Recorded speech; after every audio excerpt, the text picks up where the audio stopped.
Property Point kembali lagi bersama saya Shinta Zahara, dan kali ini kita akan membahas bagaimana Marriott International tetap berekspansi di tengah kondisi ekonomi yang sangat-sangat menantang. Dan untuk itu kita akan berdiskusi bersama dengan Ramesh Jackson, Regional Vice President at Marriott International Indonesia and Malaysia. Mari ikuti saya.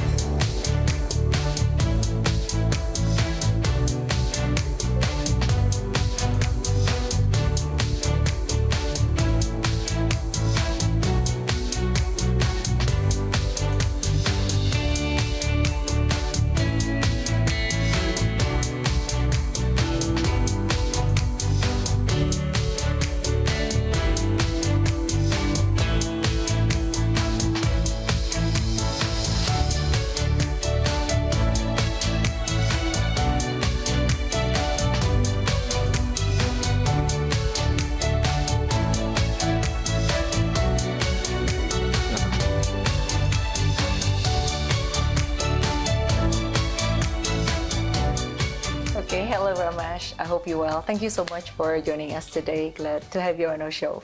Thank you, Shinta. Glad to be here. Okay, Ramesh. Marriott International continues to expand in Indonesia. What are the main drivers behind this growth, and do you see Indonesia as an attractive market? I see Indonesia as a very attractive market. I think three reasons. I think number one, the demand is there as a destination. There's a huge demand for Indonesia. I think Indonesia destination you have a lot of untapped destination. I think we all know Bali. Bali is doing exceptionally well. We had talked about the 10 new Bali. I think a lot of that is still untapped. We are seeing a growth now in Labuan Bajo. We've just started, AirAsia started a flight directly from Malaysia that is helping. Scoot is about to start a flight from Singapore that will help. So that's second destination that will start doing well. So from a tourism perspective, I think we have a lot of untapped destination in Indonesia, a lot of it. From a business perspective, I think Jakarta continues to have strong demand for international business travelers, and markets like Surabaya and Bandung continue to have strong domestic business travelers. So I think all in all, I'm very optimistic about Indonesia. Okay, Ramesh, can you share insight on Marriott's investment strategy in Indonesia and how it aligns with the country tourism today? So we work closely with our owners. As you probably know, our business model is we have owners who build the hotel, and we, Marriott, manage the hotels for our owners. So we have a lot of owners that have multiple Marriott products, anywhere from luxury to premium to select service hotel. So our goal is to work with the owners to help develop hotels in current destinations or even a new destination. That's number one. Number two, we work closely with tourism ministry. Their goal is our goal. We want to bring as many travelers as we possibly can into Indonesia, and we work with them. We participate in any and all initiatives that they embark on. We join forces with them. And number three, something we are working on is food is close to people's heart. As a lot of people, when they travel, one of the things you want to travel other than the sights and sounds is the food. So we have great food in Indonesia, right? We have diversity of food is amazing in Indonesia. So one of the things we are doing with Tourism Indonesia is to bring Indonesian food to the world, around the world. So we launched something called Loka Rasa, which is basically where we brought about 10 of our local chefs to prepare 10 great Indonesian dishes.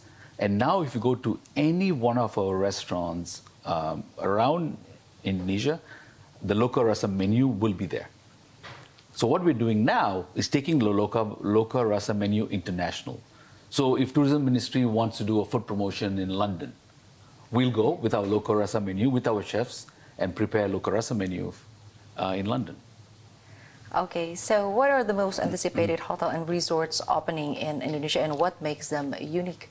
Well, all our openings are highly anticipated, right? For us, it's exciting. Every time we open a hotel, it's super exciting. We have 77 open hotels. We'll open 7 more this year. But we do have 2 new destinations we are excited about, which we currently are not in. Number 1, we will open a Westin in Nirup Island. I'm sure a lot of the viewers are going to go, where is that Nirup Island? It is actually an island in between Batam and Singapore, actually very close to Singapore. So that will open this year. We will open our second hotel in Kalimantan. We'll open a hotel, a 4-point in Pontianak. Okay. That is number 2. And then, of course, we have the other 5 hotels. We're going to open 2 hotels in Bekasi.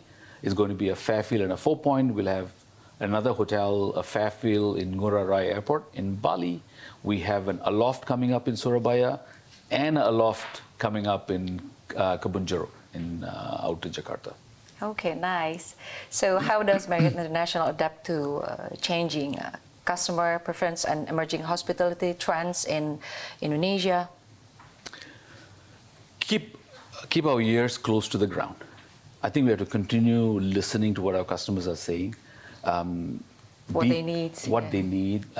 Continue to listen to the Gen Z, the millennials, and now Gen A, right? So Marriott, we did a survey, and it was interesting.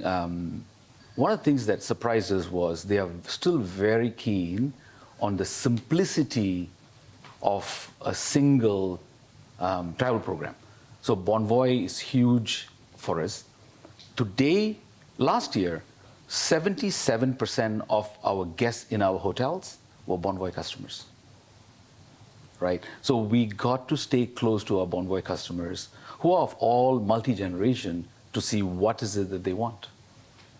Okay, so what challenges and opportunities do you see in Indonesia's hospitality and tourism sector, especially post-pandemics? Do you see any changes? Well, pandemic is history, right? It's now so many years ago.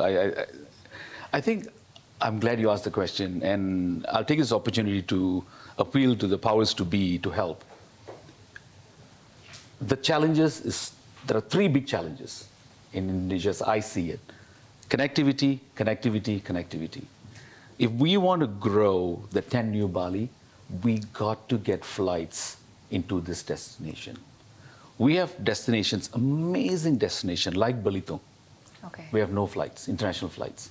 Lombok still needs more flights. The issue will be like flights. how to get there. How do we get the government to help us increase flights into this destination like Labuan Bajo? The reason we are starting to pick up in Labuan Bajo because we're starting to get international flights. So we have to figure out a way, and we are here to help. If the government wants to have a meeting, we are happy to meet, but we got to figure out how do we increase connectivity into these destinations. Okay, next, how does Marriott integrate local culture and sustainability initiative into its operation in Indonesia? I think step 1, you need to be here. So we opened our local office in Indonesia in 2018. We have close to 30 people, 30 associates working in our local office. I think that is step number 1. We got to be in the market. We got to have local talents in all our hotels. And number 3, really understand the culture culture of the country. Okay, so with your extensive global experience, what leadership strategies have been most effective in managing large-scale hospitality in Indonesia? I follow 5 simple leadership or management mantras in my mind. And that is, number 1, hire great leaders, train them, empower them, hold them accountable, and be there for them, continue to mentor them. The worst thing you can do is doing the 4 things and not being there, not being available for your leaders. So I think that's what I would do. That's what I do, and that's what I think works.